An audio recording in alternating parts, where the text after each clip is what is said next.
आज ना यशच्या पप्पाला लवकर ऑफिसला जायचं होतं म्हणून म्हटलं चला आज काय नाश्ता बनवायचं म्हणून रात्रीच मी डाळ भिजवत घातली होती आणि त्याचे पकोडे करणार होती. तर त्याच्या पहिले म्हटलं चला काहीतरी फळं खाऊन घ्यावं म्हणून हा स्टार फ्रूट आमच्या घरी पडलेलं होतं.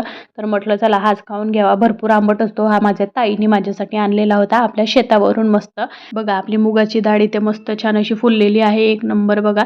आणि त्याला मिक्सरमध्ये असं ग्राइंड करून घ्या. एकदम चिकन नाही करायचं, जरा खरदूसच ठेवायचं आणि त्याच्यासाठी आपल्याला 2 मोठे कांदे लागणार आहेत बारीक कापायचं, कोथिंबीर लागणार आहे मस्त आणि मिरची आणि ते सगळं काही एकजीव करून घ्यायचं. मग त्याच्यामध्ये मीठ पण टाकून घ्या, हळद टाकून घ्या, तिखट टाकून घ्यायचं आणि जिरं टाकून घ्यायचं आणि ओवा टाकून घ्यायचं आणि सगळं एकजीव केल्याच्या नंतर त्याला तेलामध्ये तळून घ्यायचं. मस्त एवढे छान खायला टेस्टी होतात की मस्त अशी कमी आचवरच होऊ द्यायचं. असे कुरकुरीत बनतात की खूप जास्त. आणि मी हेच ते सगळं काही करत असताना माझा अंश बाळ झोपूनच होता म्हणून माझा नाश्ता वगैरे लवकर झालेला होता. बाळ झालं तेव्हापासून काही सांगाच नको आमचा दिवस कसा जातो कसं नाही तर काही समजतच नाही बा.